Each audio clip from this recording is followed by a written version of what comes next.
Hi hello ನಮಸ್ತೆ ಎಲ್ಲರಿಗೂ ಜ್ಯೋತಿಷ್ಯ ಬೆಳಕು ಚಾನಲ್ಗೆ ಸ್ವಾಗತ ಸುಸ್ವಾಗತ. ಸ್ನೇಹಿತರೆ, ಎಲ್ಲರೂ ಹೇಗಿದ್ದೀರಾ? ಎಲ್ಲರೂ ಚೆನ್ನಾಗಿದ್ದೀರಾ ಅಂದ್ಕೊಂಡಿದ್ದೀನಿ. ನಾನು ಕೂಡ ತುಂಬಾ ಚೆನ್ನಾಗಿದ್ದೀನಿ. ಎಲ್ಲರೂ ಚೆನ್ನಾಗಿದ್ದೀರಾ ಅಂದ್ಕೊಂಡು ಭಾವಿಸ್ಕೊಂಡು ಇವತ್ತಿನ ಒಂದು ವಿಡಿಯೋನ ಶುರು ಮಾಡಿಬಿಡೋಣ. ಇವತ್ತಿನ ಒಂದು ವಿಡಿಯೋದಲ್ಲಿ ಕುಂಭರಾಶಿಯವರಿಗೆ ಜೂನ್ ದ್ವಿತೀಯಾರ್ಧದಿಂದ ಅಂದರೆ ಕೊನೆಯ ದಿನಗಳಿಂದ ಸಾಕಷ್ಟು ಅದೃಷ್ಟವನ್ನು ನೋಡಲಿದ್ದೀರಿ. ಸಾಕಷ್ಟು ಸಮಸ್ಯೆಗಳು ಕೂಡ ಎದುರಾಗಲಿದೆ. ಅದು ಯಾವುದರಲ್ಲಿ? ಅದು ನಿಮ್ಮ ವ್ಯಾಪಾರದಲ್ಲಿ, ವ್ಯವಹಾರದಲ್ಲಿ, ಹಣಕಾಸಿನಲ್ಲಿ, ವೃತ್ತಿ ಜೀವನದಲ್ಲಿ, ನಿಮ್ಮ ಉದ್ಯೋಗದಲ್ಲಿ ಏನೆಲ್ಲ ಬದಲಾವಣೆಯನ್ನು ನೋಡಲಿದ್ದೀರಿ? ಯಾವುದರ ಬಗ್ಗೆ ಕುಂಭರಾಶಿಯವರಿಗೆ ಒಳಿತಾಗುವುದು? ಇನ್ನು ಕುಂಭರಾಶಿಯ ಮೇಲೆ ಗ್ರಹಗಳ ಪ್ರಭಾವ ಹೇಗಿರಲಿದೆ? ಇದರಿಂದ ಕುಟುಂಬ, ಆರೋಗ್ಯ, ಉದ್ಯೋಗ, ವ್ಯಾಪಾರದಲ್ಲಿ ಏನೆಲ್ಲ ಬದಲಾವಣೆಗಳು ಆಗಲಿದೆ? ಯಾವುದರಲ್ಲಿ ಶುಭವನ್ನು ನೋಡಲಿದ್ದೀರಿ? ಯಾವುದರಲ್ಲಿ ಯಾವ ವಿಷಯದಲ್ಲಿ ಅಶುಭ ಉಂಟಾಗಲಿದೆ ಅನ್ನೋದನ್ನ ಸಂಪೂರ್ಣವಾಗಿ ಕುಂಭರಾಶಿಯವರಿಗೆ ಇದೇ ವಿಡಿಯೋದಲ್ಲಿ ಮಾಹಿತಿಯನ್ನು ತಿಳಿಸ್ಕೊಡ್ತಾ ಹೋಗ್ತೀನಿ. ಇದನ್ನೆಲ್ಲ ಕಂಪ್ಲೀಟಾಗಿ ತಿಳ್ಕೋಬೇಕು ಅಂದರೆ ಸ್ನೇಹಿತರೆ, ಎಲ್ಲೂ ಕೂಡ ವಿಡಿಯೋನ ಸ್ಕಿಪ್ ಮಾಡಬಾರ್ದು. ಅಂದರೆ ವಿಡಿಯೋನ ಕಟ್ ಮಾಡಿ ಓಡಿಸ್ಕೊಂಡೋಗಿ ನೋಡ್ತೀರಾ, ಇದು ಫುಲ್ ಇನ್ಫಾರ್ಮೇಷನ್ ಯಾರಿಗೂ ಕೂಡ ಅರ್ಥ ಆಗಲ್ಲ. ಸೊ ಹಾಗಾಗಿ ಮೊದಲಿಂದ ಕೊನೆ ತನಕ ಸಂಪೂರ್ಣವಾಗಿ ವಿಡಿಯೋವನ್ನು ವಾಚ್ ಮಾಡಿ. ವಿಡಿಯೋದಲ್ಲಿ ಒಳ್ಳೆ ಮಾಹಿತಿ ಸಿಕ್ಕಿದ್ರೆ ದಯವಿಟ್ಟು ಲೈಕ್ ಕೊಟ್ಟು ಅತಿ ಹೆಚ್ಚಾಗಿ ಸಬ್ಸ್ಕ್ರೈಬ್ ಆಗುವುದರಿಂದ ಸ್ನೇಹಿತರೆ ನಿಮ್ಮ ಫ್ಯಾಮಿಲಿ ಫ್ರೆಂಡ್ಸ್ಗೆ ಈ ವಿಡಿಯೋವನ್ನು ಶೇರ್ ಮಾಡಿ. ಅವರು ಕೂಡ ಒಳ್ಳೆಯ ಮಾಹಿತಿಯನ್ನು ತಿಳ್ಕೊಂಡಂಗಾಗುತ್ತೆ. ಸಬ್ಸ್ಕ್ರೈಬ್ ಆಗಿಲ್ಲ ಅಂದರೆ ಜ್ಯೋತಿಷ್ಯ ಬೆಳಕು ಚಾನಲ್ಗೆ ಸಬ್ಸ್ಕ್ರೈಬ್ ಆದರೆ ಇದೇ ರೀತಿ ಫ್ರೀಯಾಗಿ ನಿಮ್ಮ ರಾಶಿ ಭವಿಷ್ಯವನ್ನು ಪ್ರತಿದಿನ ತಿಳಿಸ್ಕೊಡ್ತಾ ಹೋಗ್ತೀನಿ. ನೀವು ಕೂಡ ತಿಳ್ಕೊತಾ ಹೋಗ್ತೀರಾ. ಸೊ ಹಾಗಾಗಿ ಸಬ್ಸ್ಕ್ರೈಬ್ ಆಗಿ ಅಂತ ಕೇಳ್ಕೊತಾ ವಿಡಿಯೋದ ಕಡೆ ಗಮನ ಕೊಟ್ಬಿಡೋಣ. ಓಂ ಶಂ ಶನೇಶ್ವರಾಯ ನಮಃ, ಓಂ ನಮಃ ಶನೇಶ್ವರಾಯ ನಮಃ ಅಂತ ಕಮೆಂಟ್ ಮಾಡುವುದರಿಂದ ಸ್ನೇಹಿತರೆ ನಿಮ್ಮ ಜೀವನದಲ್ಲಿರುವ ಕಷ್ಟಗಳು, ಸಮಸ್ಯೆಗಳು, ಅಡಚಣೆಗಳು ಎಲ್ಲವೂ ಕೂಡ ಸಂಪೂರ್ಣವಾಗಿ ನಿವಾರಣೆಯಾಗಲಿದೆ.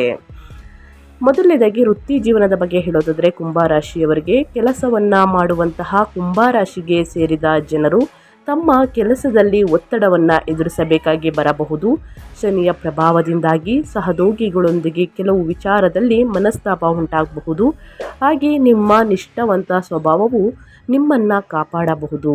ವ್ಯಾಪಾರ ವ್ಯವಹಾರವನ್ನು ಮಾಡುವಂತಹ ಕುಂಭರಾಶಿಗೆ ಸೇರಿದ ಜನರು ಈ ಅವಧಿಯಲ್ಲಿ ಹೂಡಿಕೆಗಳಿಂದ ನಿಧಾನವಾಗಿ ಪ್ರಗತಿಯನ್ನು ಸಾಧಿಸುವರು.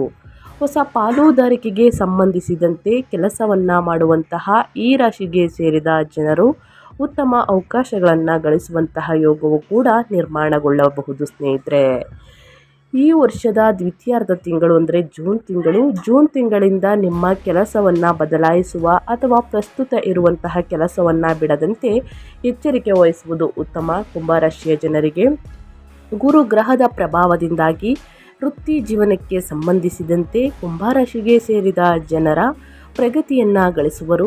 ಹಾಗೆ ನಿಮ್ಮ ಅಪೂರ್ಣ ಕೆಲಸಗಳೆಲ್ಲವೂ ಈ ಸಮಯದಲ್ಲಿ ಎಲ್ಲವೂ ಕೂಡ ಸಂಪೂರ್ಣವಾಗಿ ಪೂರ್ಣಗೊಳ್ಳುವಂತಹ ಶುಭ ಯೋಗವೂ ಕೂಡ ಲಭಿಸಬಹುದಾಗಿದೆ. ಸ್ನೇಹಿತರೆ, ಒಟ್ಟಾರೆಯಾಗಿ ವೃತ್ತಿ ಜೀವನದಲ್ಲಿ ಏನೆಲ್ಲ ಬದಲಾವಣೆಯನ್ನು ಕುಂಭರಾಶಿಯವರು ನೋಡಲಿದ್ದೀರಿ ಅನ್ನೋದನ್ನ ಕಂಪ್ಲೀಟಾಗಿ ತಿಳಿಸ್ಕೊಟ್ಟಿದ್ದೀನಿ. ಇನ್ನು ಮುಂದಿನದಾಗಿ ಹೇಳೋದಾದರೆ ನಿಮ್ಮ ಆರ್ಥಿಕ ಸ್ಥಿತಿ, ಆರ್ಥಿಕ ವಿಚಾರಗಳಿಗೆ ಸಂಬಂಧಿಸಿದಂತೆ ಈ ಸಂದರ್ಭದಲ್ಲಿ ನಿಮ್ಮ ಖರ್ಚು ಕೂಡ ಹೆಚ್ಚಾಗಬಹುದು. ಹಾಗಾಗಿ ಬುದ್ಧಿವಂತಿಕೆಯಿಂದ ಖರ್ಚುಗಳನ್ನು ಮಾಡುವುದು ಉತ್ತಮ. ಪಿತ್ರಾರ್ಜಿತ ಸಂಪತ್ತಿಗೆ ಸಂಬಂಧಿಸಿದಂತೆ ಈ ಅವಧಿಯಲ್ಲಿ ಅಪಾರ ಲಾಭ ದೊರಕುವಂತಹ ಸಂಭವವಿದೆ. ಈ ಅವಧಿಯಲ್ಲಿ ನ್ಯಾಯಾಲಯಕ್ಕೆ ಅಥವಾ ಚಿಕಿತ್ಸೆಗೆ ಸಂಬಂಧಿಸಿದಂತೆ ಸ್ವಲ್ಪ ಹಣವನ್ನು ಖರ್ಚು ಮಾಡಬೇಕಾಗಿ ಬರಬಹುದು. ಸ್ನೇಹಿತರೆ, ನಿಮಗೆ ಈ ವರ್ಷವು ಆರ್ಥಿಕ ವಿಚಾರಗಳಿಗೆ ಸಂಬಂಧಿಸಿದಂತೆ ಕುಂಭರಾಶಿಗೆ ಸೇರಿದ ಜನರಿಗೆ ಲಾಭದಾಯಕವಾಗಿರಬಹುದು. ನಿಮ್ಮ ಆದಾಯದಲ್ಲಿ ವೃದ್ಧಿಯಾಗುವಂತಹ ಪ್ರಬಲವಾದ ಸಂಭವವಿದೆ. ಹಾಗೆ ಹೂಡಿಕೆಯನ್ನು ಮಾಡಬೇಕೆಂದಿರುವವರಿಗೆ ಈ ಅವಧಿಯು ಬಹಳಷ್ಟು ಅನುಕೂಲಕರವಾಗಿರುವುದು. ವಿಶೇಷವಾಗಿ ಜೂನ್ ತಿಂಗಳ ನಂತರ ಅಂದರೆ ಮಧ್ಯದಲ್ಲಿ ನಿಮಗೆ ಅಪಾರ ಲಾಭ ದೊರಕಬಹುದಾಗಿದೆ. ಸ್ನೇಹಿತರೆ, ಒಟ್ಟಾರೆಯಾಗಿ ಹಣಕಾಸಿನ ವಿಚಾರದಲ್ಲಿ ಸಾಕಷ್ಟು ಬದಲಾವಣೆಯನ್ನು ನೋಡಲಿದ್ದೀರಿ. ಅನಗತ್ಯ ಖರ್ಚುಗಳನ್ನು ಮಾಡಬೇಡಿ ಸ್ನೇಹಿತರೆ. ಅನಗತ್ಯ ಖರ್ಚುಗಳನ್ನು ಮಾಡ್ತಾ ಬಂದರೆ ಮುಂದಿನ ದಿನಗಳಲ್ಲಿ ಎದುರಾಗಲಿದೆ ಕಷ್ಟಗಳು, ಸಮಸ್ಯೆಗಳು.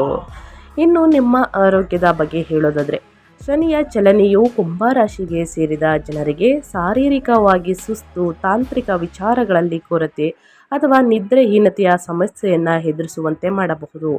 ಹಾಗಾಗಿ ಈ ಅವಧಿಯಲ್ಲಿ ಪ್ರತಿದಿನ ವ್ಯಾಯಾಮವನ್ನು ಮಾಡಿ ಮತ್ತು ಸಮಯಕ್ಕೆ ಸರಿಯಾಗಿ ನಿದ್ರೆಯನ್ನು ಮಾಡುವುದು ಅಗತ್ಯ. ಮಾನಸಿಕ ಶಾಂತಿಗಾಗಿ ಈ ಸಂದರ್ಭದಲ್ಲಿ ಆಧ್ಯಾತ್ಮಿಕ ವಿಚಾರಗಳಲ್ಲಿ ಭಾಗವಹಿಸುವುದು ಉತ್ತಮ. ಕುಂಭರಾಶಿಯ ಮೊದಲನೇ ಮನೆಯಲ್ಲಿ ರಾಹುವಿನ ಚಲನೆಯಿಂದಾಗಿ ಮಾನಸಿಕ ಸ್ಪಷ್ಟತೆಯಲ್ಲಿ ಕೊರತೆ ಉಂಟಾಗಬಹುದು ನಿಮಗೆ, ಮತ್ತು ಒತ್ತಡದಲ್ಲಿ ಹೆಚ್ಚಳ ಕೂಡ ಉಂಟಾಗಬಹುದು. ಸಮಸ್ಯೆಗಳು ಒಂದೊಂದಾಗಿ ಉದ್ಭವಿಸಬಹುದು. ಸೊ ಹಾಗಾಗಿ ಕುಂಭರಾಶಿಯವರಿಗೆ ಒಂದಷ್ಟು ವಿಶ್ರಾಂತಿಯನ್ನು ತೆಗೆದುಕೊಳ್ಳಿ. ಪ್ರತಿದಿನ ಲಘು ವ್ಯಾಯಾಮವನ್ನು ಮಾಡಿ. ಈ ಸಂದರ್ಭದಲ್ಲಿ ನೀವು ವಾಹನವನ್ನು ಚಲಾಯಿಸುವಾಗ ಬಹಳ ಎಚ್ಚರಿಕೆಯಿಂದ ಇರಿ ಮತ್ತು ಗಂಟಲಿಗೆ ಸಂಬಂಧಿಸಿದಂತಹ ಸಮಸ್ಯೆಗಳ ಬಗ್ಗೆ ಹೆಚ್ಚಿನ ಕಾಳಜಿ ವಹಿಸುವುದು ಉತ್ತಮ. ಅತಿಯಾಗಿ ಮಸಾಲೆ ಭರಿತ ಊಟವನ್ನು ತಿನ್ನುವುದರಿಂದನೂ ಕೂಡ ಗ್ಯಾಸ್ಟ್ರಿಕ್ ಸಮಸ್ಯೆ ನಿಮ್ಮನ್ನು ಕಾಡಬಹುದು. ಚೆನ್ನಾಗಿ ನೀರನ್ನು ಕುಡಿಯಿರಿ, ಮಜ್ಜಿಗೆಯನ್ನು ಕುಡಿಯಿರಿ, ಉಷ್ಣಾಂಶ ಕಡಿಮೆಯಾಗಲಿದೆ. ಹೊರಗಿನ ತಿಂಡಿ ತಿನಿಸುಗಳು ಜಂಕ್ ಫುಡ್ನಿಂದ ಅವಾಯ್ಡ್ ಮಾಡಿ ದೂರವಿರಿ ಅಂತ ಹೇಳ್ತಾ ಕುಂಭರಾಶಿಯವರಿಗೆ ಆವಾಗ ಮಾತ್ರ ನಿಮ್ಮ ಹೆಲ್ತು ತುಂಬಾ ಚೆನ್ನಾಗಿರಲಿದೆ. ಇನ್ನು ಅದೇ ರೀತಿ ಸಂಬಂಧಗಳ ಬಗ್ಗೆ ಹೇಳೋದಾದರೆ, ಈ ವರ್ಷದ ದ್ವಿತೀಯಾರ್ಧ ಅಂದರೆ ಜೂನ್ ತಿಂಗಳಿಂದ ಈ ಸಂದರ್ಭದಲ್ಲಿ ಕುಂಭರಾಶಿಗೆ ಸೇರಿದ ಜನರ ತಮ್ಮ ಮನೆಯವರೊಂದಿಗೆ ಸ್ನೇಹಪರ ಸಂಬಂಧವನ್ನು ಹೊಂದುವರು. ಹಾಗೆ ಈ ಸಂದರ್ಭದಲ್ಲಿ ನಿಮ್ಮ ಸಂಗಾತಿಯೊಂದಿಗೆ ಸಣ್ಣ ಪುಟ್ಟ ಮನಸ್ತಾಪಗಳು ಇದ್ದರೆ ಅವೆಲ್ಲವೂ ದೂರವಾಗಲಿದೆ ಸ್ನೇಹಿತರೆ. ಇದರೊಂದಿಗೆ ಅವಿವಾಹಿತ ಕುಂಭರಾಶಿಗೆ ಸೇರಿದ ಜನರು ವಿವಾಹಕ್ಕಾಗಿ ಉತ್ತಮ ಸಮಯವನ್ನು ಈ ಸಂದರ್ಭದಲ್ಲಿ ಹೊಂದುವರು. ಈ ಅವಧಿಯು ನಿಮಗೆ ಸಾಕಷ್ಟು ಅನುಕೂಲಕರವಾಗಿರಲಿದೆ. ಸಂತಾನ ಯೋಗದ ಪ್ರಾಪ್ತಿಗಾಗಿ ಪ್ರಯತ್ನವನ್ನು ಪಡುತ್ತಿರುವವರಿಗೆ ಈ ಅವಧಿಯಲ್ಲಿ ಶುಭ ಫಲಗಳು ಪ್ರಾಪ್ತಿಯಾಗಬಹುದು. ಗುರುಗ್ರಹದ ಕೃಪೆಯಿಂದಾಗಿ ಕುಂಭರಾಶಿಗೆ ಸೇರಿದ ಜನರ ವೈವಾಹಿಕ ಜೀವನವು ಸಂತೋಷ ಮತ್ತು ಪ್ರಗತಿಯಿಂದ ಕೂಡಿರುವಂತಹ ಯೋಗ ದೊರಕಬಹುದು ಸ್ನೇಹಿತರೆ ನಿಮಗೆ. ಹಾಗೆ ಸಾಮಾಜಿಕ ಜೀವನದಲ್ಲಿ ಉತ್ತಮ ಸಂಬಂಧಗಳನ್ನು ಹೊಂದಲಿದ್ದೀರಿ ಮತ್ತು ಹೊಸ ಸಾಹಸಮಯವಾದಂತಹ ನಿರ್ಧಾರವನ್ನು ತೆಗೆದುಕೊಳ್ಳಲು ನೀವು ಸಾಕಷ್ಟು ಉತ್ಸಾಹದಿಂದ ಇರುವಿರಿ. ಏನೆಲ್ಲ ಅದೃಷ್ಟದ ಫಲಗಳನ್ನು ನಿಮ್ಮ ವೈವಾಹಿಕ ಪ್ರೇಮ ಜೀವನದಲ್ಲಿ, ಒಟ್ಟಾರೆ ನಿಮ್ಮ ಕುಟುಂಬದಲ್ಲಿ ಏನೆಲ್ಲ ಬದಲಾವಣೆಗಳು ಕಂಡುಬರಬಹುದು ಅನ್ನೋದನ್ನ ಕುಂಭರಾಶಿಯವರಿಗೆ ಕಂಪ್ಲೀಟಾಗಿ ತಿಳಿಸ್ಕೊಟ್ಟಿದ್ದೀನಿ ಸ್ನೇಹಿತರೆ. ಯಾವುದರ ಬಗ್ಗೆ ಎಚ್ಚರಿಕೆ ವಹಿಸಬೇಕು ಅನ್ನೋದನ್ನ ತಿಳಿಸ್ಕೊಡ್ತೀನಿ. ಶನಿಯ ಸಂಚಾರದ ಸಮಯದಲ್ಲಿ ಶಿಸ್ತು ಮತ್ತು ದೀರ್ಘಕಾಲೀನ ಗುರಿಗಳ ಮೇಲೆ ಹೆಚ್ಚಿನ ಗಮನವನ್ನು ಕೇಂದ್ರೀಕರಿಸಿ. ಗುರುವಿನ ಸಂಚಾರದ ಸಮಯವನ್ನು ನಿಮ್ಮ ಜ್ಞಾನ, ಕೌಶಲ್ಯ ಮತ್ತು ಆಧ್ಯಾತ್ಮಿಕ ಅಭ್ಯಾಸಗಳನ್ನು ವಿಸ್ತರಿಸಲು ಬಳಸಿ. ಈ ಅವಧಿಯಲ್ಲಿ ಹಣಕಾಸಿನ ವಿಷಯವಾಗಿ ಬಹಳ ಜಾಗರೂಕರಾಗಿರಿ. ಅನಗತ್ಯ ಅಪಾಯಗಳನ್ನು ಆದಷ್ಟು ತಪ್ಪಿಸಿ. ನಿಯಮಿತವಾಗಿ ವ್ಯಾಯಾಮವನ್ನು ಮಾಡಿ ಮತ್ತು ಸಮತೋಲಿತ ಆಹಾರದ ಮೂಲಕ ಆರೋಗ್ಯಕ್ಕೆ ಹೆಚ್ಚಿನ ಆದ್ಯತೆ ನೀಡಿ ಸ್ನೇಹಿತರೆ. ಇನ್ನು ತಪ್ಪು ತಿಳುವಳಿಕೆಗಳನ್ನು ದೂರ ಮಾಡಲು ಸಂಬಂಧಗಳಲ್ಲಿ ಮುಕ್ತ ಸಂವಹನವನ್ನು ಹೊಂದುವುದು ಬಹಳ ಮುಖ್ಯ. ಸೊ ಹಾಗಾಗಿ ಏನೆಲ್ಲ ಬದಲಾವಣೆಯನ್ನು ನೋಡಲಿದ್ದೀರಿ, ಯಾವುದರ ಬಗ್ಗೆ ಮುನ್ನೆಚ್ಚರಿಕೆಗಳನ್ನು ತೆಗೆದುಕೊಳ್ಬೇಕು ಕುಂಭರಾಶಿಯವರು ಅನ್ನೋದನ್ನ ಕಂಪ್ಲೀಟಾಗಿ ತಿಳಿಸ್ಕೊಟ್ಟಿದ್ದೀನಿ. ಈಗ 1-2-3 ಪರಿಹಾರವನ್ನು ತಿಳಿಸ್ಕೊಡ್ತೀನಿ. ಈ ಪರಿಹಾರವನ್ನು ಅನುಸರಿಸುವುದರಿಂದ ಎಷ್ಟೇ ಕಷ್ಟ ಸಮಸ್ಯೆ ಇದ್ದರೂ ಕೂಡ ನಿವಾರಣೆಯಾಗಲಿದೆ. ಶನಿಯ ನಕಾರಾತ್ಮಕ ಪರಿಣಾಮಗಳನ್ನು ಕಡಿಮೆ ಮಾಡಲು ಓಂ ಶಂ ಶನೀಶ್ವರಾಯ ನಮಃ ಎಂದು ಶನಿ ಮಂತ್ರವನ್ನು ಪಠಿಸಿ. ಜ್ಯೋತಿಷ್ಯರನ್ನು ಸಂಪರ್ಕಿಸಿದ ನಂತರ ನೀಲಮಣಿ ಅಥವಾ ಅಮೆಥಿಸ್ಟನ್ನು ಧರಿಸಬಹುದು. ಶನಿವಾರದಂದು ಕಪ್ಪು ಎಳ್ಳು, ಸಾಸಿವೆ ಎಣ್ಣೆ ಅಥವಾ ಕಂಬಳಿಗಳನ್ನು ದಾನ ಮಾಡಿ. ಬಡವರಿಗೆ, ನಿರ್ಗತಿಕರಿಗೆ. ಅಡೆತಡೆಗಳನ್ನು ನಿವಾರಿಸಲು ನಿಯಮಿತವಾಗಿ ಹನುಮಾನ್ ಚಾಲಿಸವನ್ನು ಪಠಿಸಬೇಕಾಗುತ್ತದೆ. ಪ್ರತಿ ಶನಿವಾರ ಶನಿದೇವರಿಗೆ ಎಳ್ಳೆಣ್ಣೆಯಿಂದ ಅಭಿಷೇಕವನ್ನು ಮಾಡುವುದರಿಂದ ಅಥವಾ ಎಳ್ಳೆಣ್ಣೆಯಿಂದ ದೀಪವನ್ನು ಬೆಳಗಿಸುವುದರಿಂದ ದೋಷ ಕಡಿಮೆಯಾಗುತ್ತದೆ ಸ್ನೇಹಿತರೆ. ಸೊ ಹಾಗಾಗಿ ತಪ್ಪದೆ ಈ ಸಣ್ಣ ಪುಟ್ಟ ಪರಿಹಾರವನ್ನು ಕುಂಭರಾಶಿಯವರು ಮಾಡಿ ಅಂತ ಹೇಳ್ತಾ ನಾನು ವಿಡಿಯೋವನ್ನು ಎಂಡ್ ಮಾಡ್ತಾ ಇದ್ದೀನಿ. ಇವತ್ತಿನ ಒಂದು ವಿಡಿಯೋದಲ್ಲಿ ಸಂಪೂರ್ಣ ಮಾಹಿತಿ ಸಿಕ್ಕಿದ್ದಲ್ಲಿ, ಈ ವಿಡಿಯೋ ಯೂಸ್ಫುಲ್ ಅನಿಸಿದ್ದಲ್ಲಿ ವಿಡಿಯೋಗೆ ಲೈಕ್ ಮಾಡೋದನ್ನ ಮರ್ತಿದ್ರೆ ಲೈಕ್ ಮಾಡಿ. ಇನ್ನೂ ನನ್ನ ಚಾನಲ್ನ ಸಬ್ಸ್ಕ್ರೈಬ್ ಮಾಡ್ಕೊಂಡಿಲ್ಲ ಅಂದರೆ ಜ್ಯೋತಿಷ್ಯ ಬೆಳಕು ಚಾನಲ್ಗೆ ಸಬ್ಸ್ಕ್ರೈಬ್ ಆಗಿ ನಿಮ್ಮ ಅಭಿಪ್ರಾಯಗಳನ್ನು ಕಮೆಂಟ್ ಬಾಕ್ಸಲ್ಲಿ ತಿಳಿಸಿ.